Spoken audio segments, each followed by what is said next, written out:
We are in a very interesting juncture in our discussion of valence bond theory for dihydrogen molecule, are not we? We have been working with this Heitler and London wave function and we have learned a lot of things. We have learned that you can set up a secular equation in our attempt to determine C1 and C2, and even before we know what C1 is and what C2 is, we have obtained two values for energies.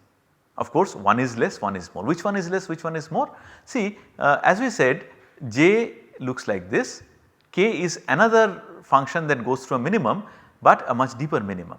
So, if I add J and K, that function will always go through a minimum, is not it? And if I subtract K from J, remembering once again that the minimum of K is much deeper than that of J, we are going to get a function that is perhaps always positive. Okay? So, let us see what that is and then we will try to find out what the coefficients are. This is what you get, this is what I was talking about. The plus combination of J and K gives you a function that becomes negative. Negative with respect to what? This 0 line here, you might see if you can read this y axis, it says minus 1.0. Minus 1.0 in atomic unit is the energy of two isolated hydrogen atoms. Okay? We are measuring with respect to that. Now with respect to that we see the energy goes down and then it goes up. But if you take the opposite combination J minus K, then it is a monotonic increase. What does that mean? The first one is easier to understand, right, and perhaps you have studied this in high school as well. When the two atoms are very close, very far away from each other, then they do not interact with each other. So, energy is just the energy of the isolated atoms. As they come closer and closer and closer, the nucleus of one sees the electron of the other, there is attractive interaction both ways. Then when they come too close, then the two nuclei experience the repulsion as well. In fact, repulsion is there always, but the onset is a little late in the sense the onset happens at a smaller distance. So, beyond an equilibrium distance there is very sharp increase due to nucleus repulsion.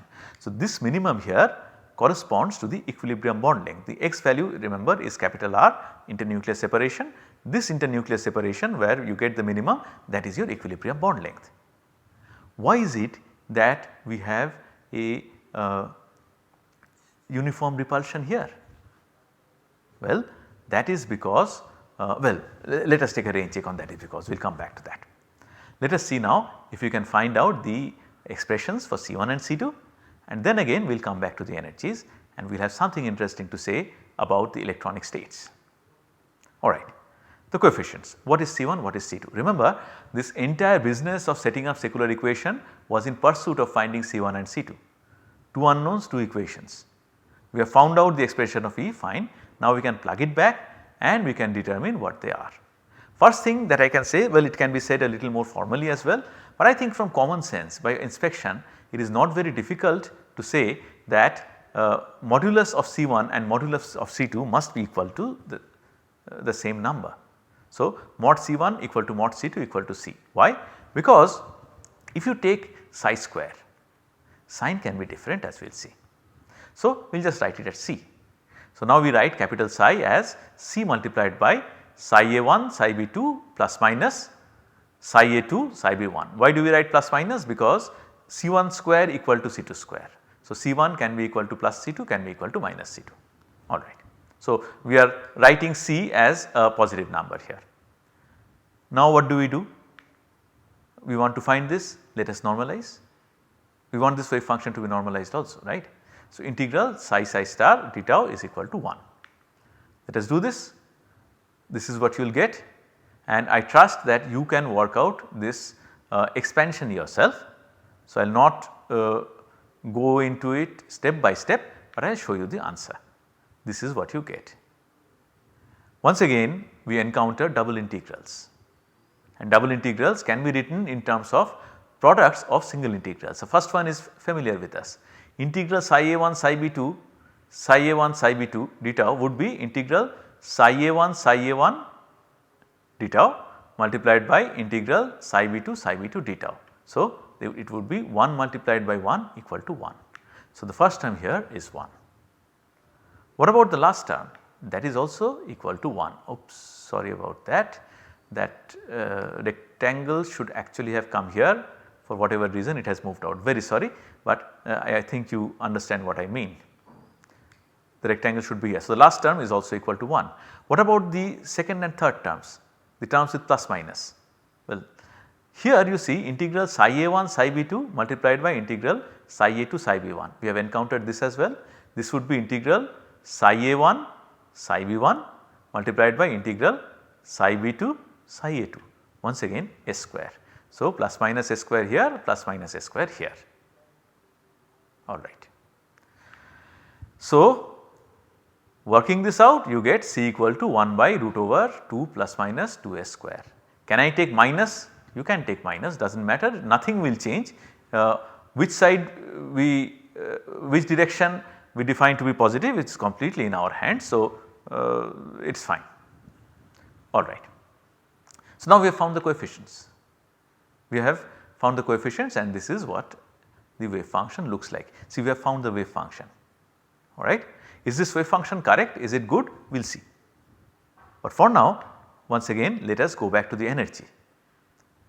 When you solve that equation, the plus combination in the wave function, well, the wave function with the plus combination is associated with the plus combination in energy as well.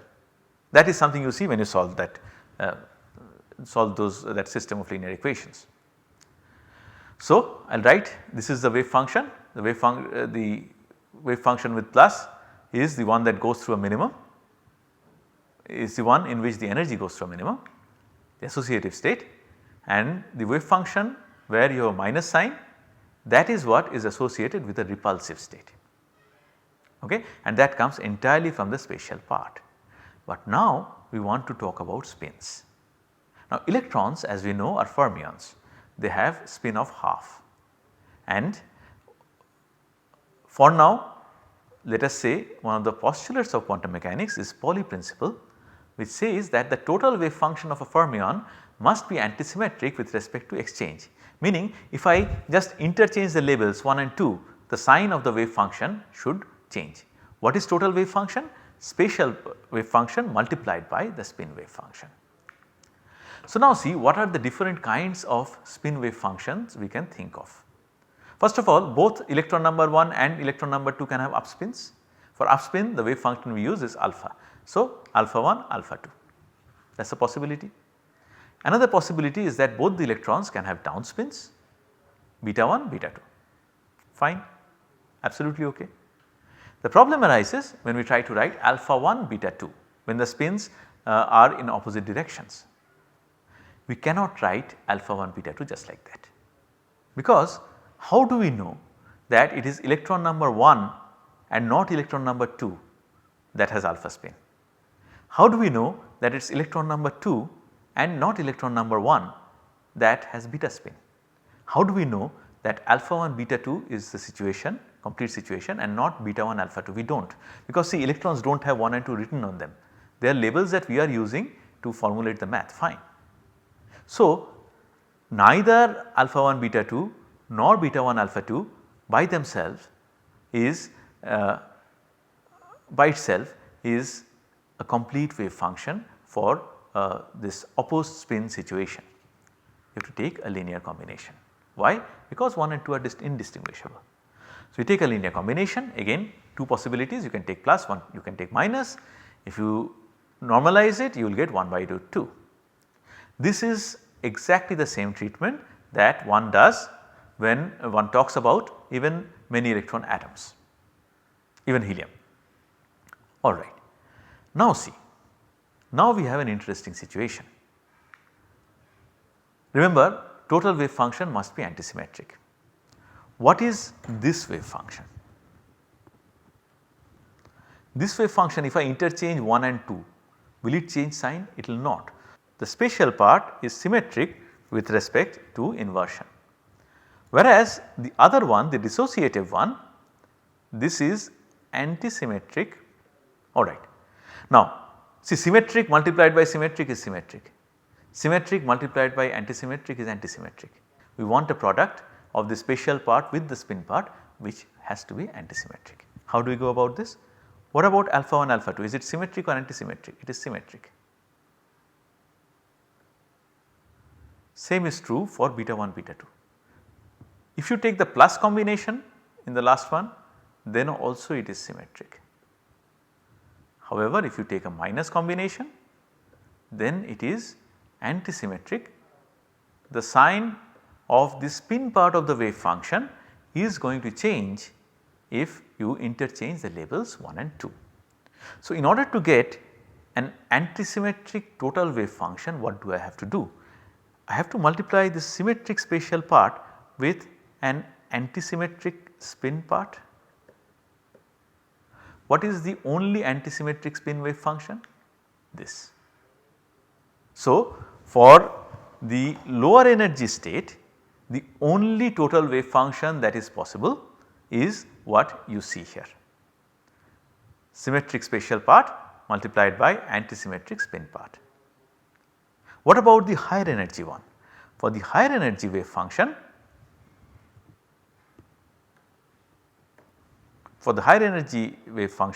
well, the spatial part is symmetric, antisymmetric. So, I want a symmetric spin part, but then there are 3 different wave functions, 3 different spin wave functions that are symmetric, alpha 1, alpha 2, beta 1, beta 2 and 1 by root 2 multiplied by alpha 1 beta 2 plus beta 1 alpha 2. All 3 would work. So, what we see then is that the lower energy state, the associative state is a singlet, a standalone state I can say. However, if you look at the excited state, the dissociative state, that is actually triplet. What is the meaning of triplet? It has 3 total wave functions associated with it, alright. So, there is a difference in energy, the difference in energy comes from the spatial part, but the spin wave functions find a way into this because of this requirement of the total wave function having to be antisymmetric.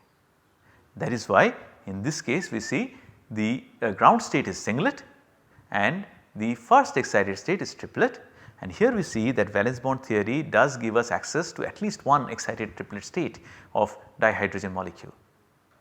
However, when we talk about molecular orbital theory, we will see that there are many more states that we can have access to, singlet excited states, which we cannot really get to using this simple valence bond theory that we have discussed so far. But what we have seen so far is actually great.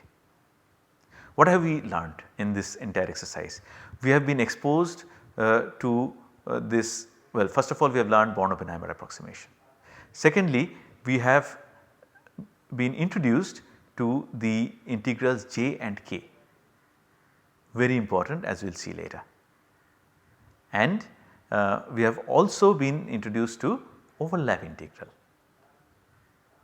We have learned how to set up secular equations, and we have learned that a simple solution of this secular equation gives us 2 values of energy.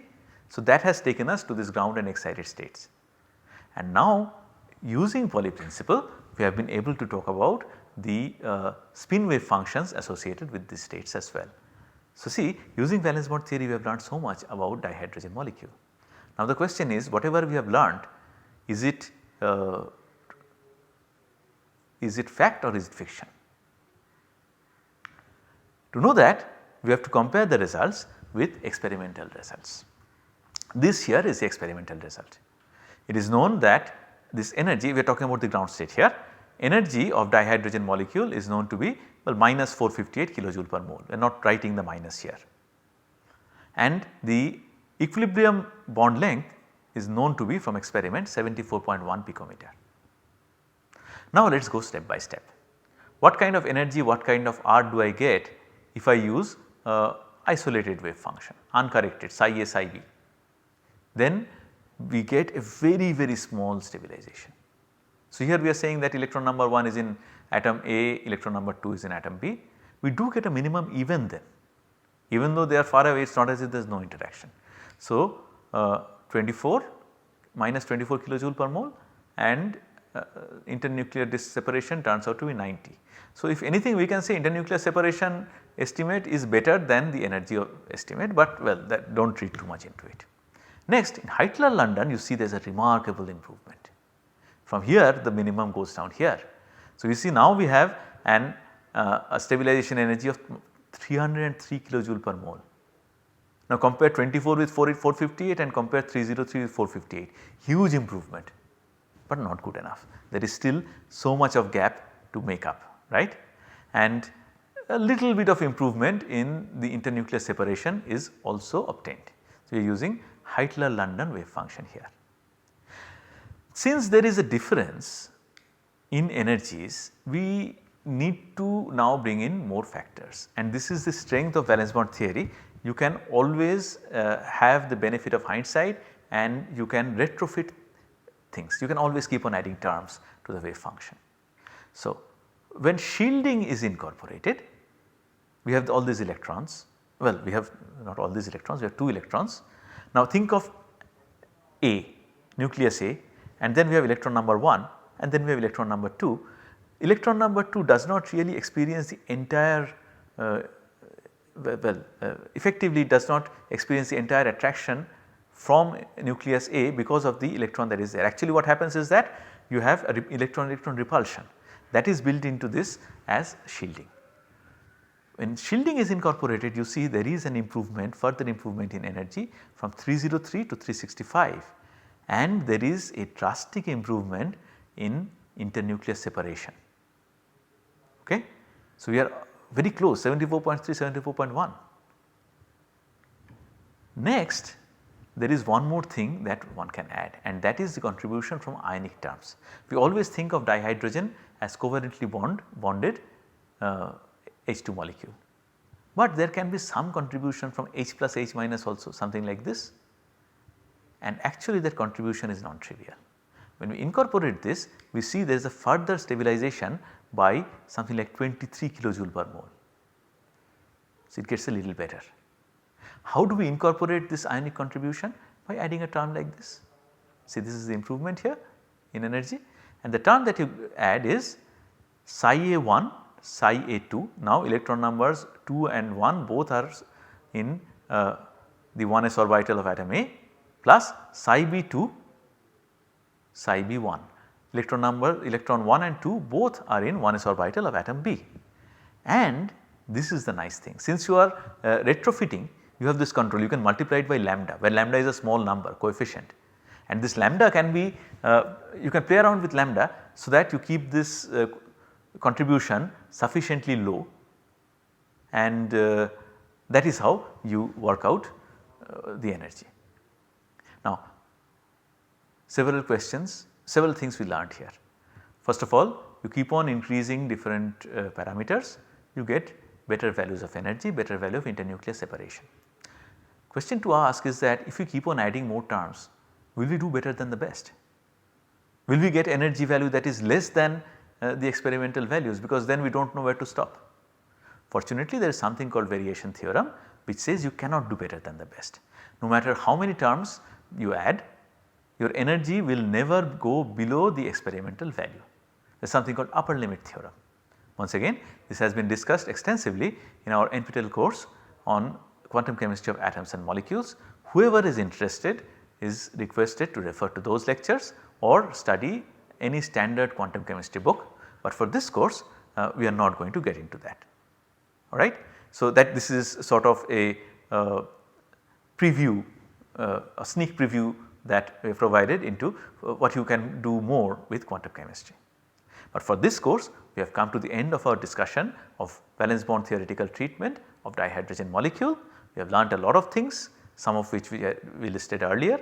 What is most important is that we learn that by using guess wave functions, one can actually develop a not so bad description of molecular systems for which we cannot solve Schrodinger equation directly.